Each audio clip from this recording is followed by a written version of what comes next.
Alright, I had to go do some other stuff today, but the red box here with the generator in it, since I have voltage coming off the generators here, each of these,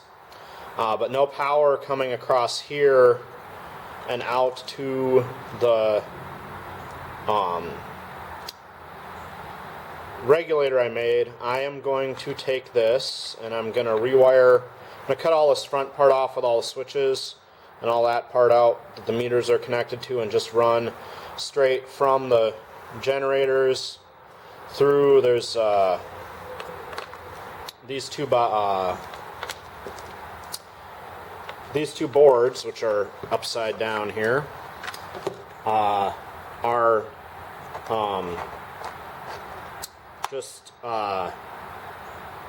rectifier bridges, and then from this rectifier bridge there's a couple of small filter capacitors that pass on to these big bank capacitors, one for each set of on the motors, and then I'm going to cut right across here and just put plugs off of each of the generators, so that I have to plug and unplug all the loads and not try to get any of these switches to work. So since I know the voltage is coming out and of the generators and off of these board connections, because I can measure it there, I'm just gonna cut everything off here and put plugs on there to connect directly up, and then hopefully the ET1 will be able to run all the other engines, since we found out that my regulator just was not getting any power, not that it was not keeping up with the engines when they were quitting. But otherwise, everything ran pretty well today. The ET7 was kind of testy, but it does that every time the weather changes, and it's the one with the widest needle change.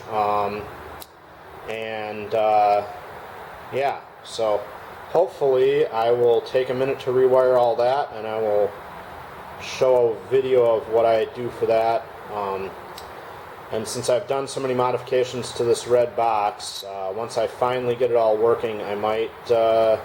look for a new box to put everything in a new box neater. But right now I need to, like I said, right now I'm going to just cut all these switches off the front here. All those in there I'm going to get rid of, which means this board is going to go, and these two switches up here are going to go, and that inside will get a lot neater.